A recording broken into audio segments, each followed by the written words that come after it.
Right, welcome back to another episode of Hooner's Garage. This is Joe, another one of the garage goblins who's going to be helping us out today. Project Fudge is on the back shelf because I haven't done anything on the TZR for a while, so today we'll be looking at making a new dashboard for the TZR. So stick around, stay tuned. This is how dirty we can get him. Right, so we've got Joe luckily today as cameraman. So what we're doing today is making a new dashboard. Now this is the old dashboard. And there was a plastic alley cover for this that's all bent and buckled and looks awful, just can't be used. This is split. I have tried aralditing it or gluing it back together, that doesn't work either.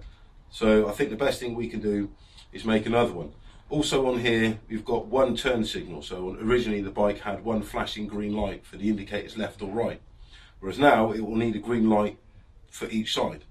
So I think the best thing to do is, obviously that goes on there, is we're going to need to make another dashboard for this bike, which is what Joe's going to be helping me do today, and we're going to be making it out of servador. So that's today's plan. These are the new lights. You want to come in a bit, Joe?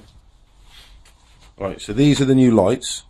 So it's just an idea. All I've done here is I put a washer and a rubber grommet on. That's probably how it's going to sit on the dashboard, and then we can wire it in there with the new dash. Throw this away, and then hopefully we can get some of this wiring sorted out and make it look somewhere near reasonable.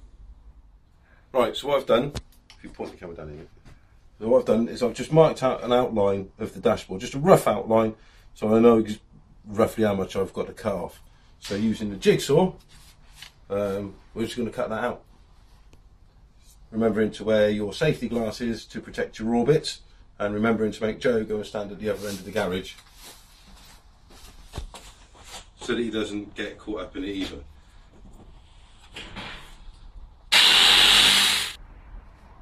I've got the template cut out so it looks like a bottom because the dials are two different sizes. I've got the dash off the TZR now so that I can use it to mark out the inside of the holes. So what I need to do is just grind down these outer edges so they're more shapely and in line with what the shape should be. However, that's a lot of metal to grind, so I'm just going to tidy it up a bit more with the jigsaw.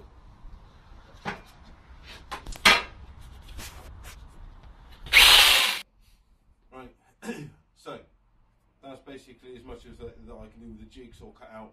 So I just need to dress it up, grind it down a bit, make it round, put the clock on the inside, hopefully cut out the holes a little bit smaller so that we can widen them till the clocks fit, and we'll just keep going piece by piece like that until it's done. Right, so I've cut off a fair amount of this extra around the outside with the jigsaw. Finish it some more on the bench grinder before I start moving to a hand file.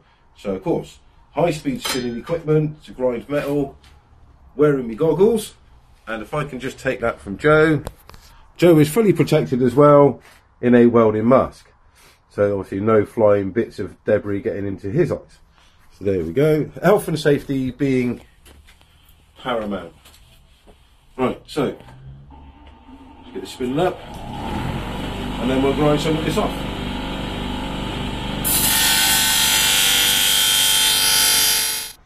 Right, so I've taken it out as much as I can really with the bench grinder, so now we can move to the hand tools. Hand files, which means that now that we're no longer using the power tools, we're moving on to the hand tools. It does mean that Joe can now take over for a bit. So what Joe's doing at the moment is taking off the sharp lip that's created from the bench grinder. So, there.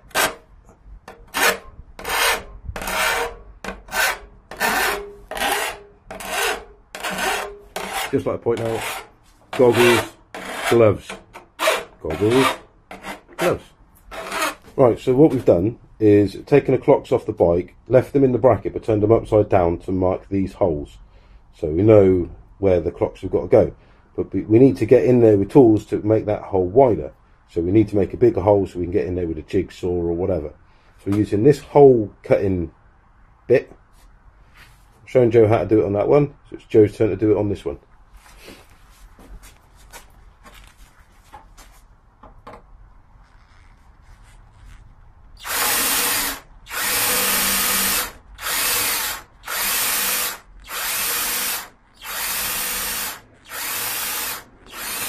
You might want to put a bit of weight on the top of the drill, mate.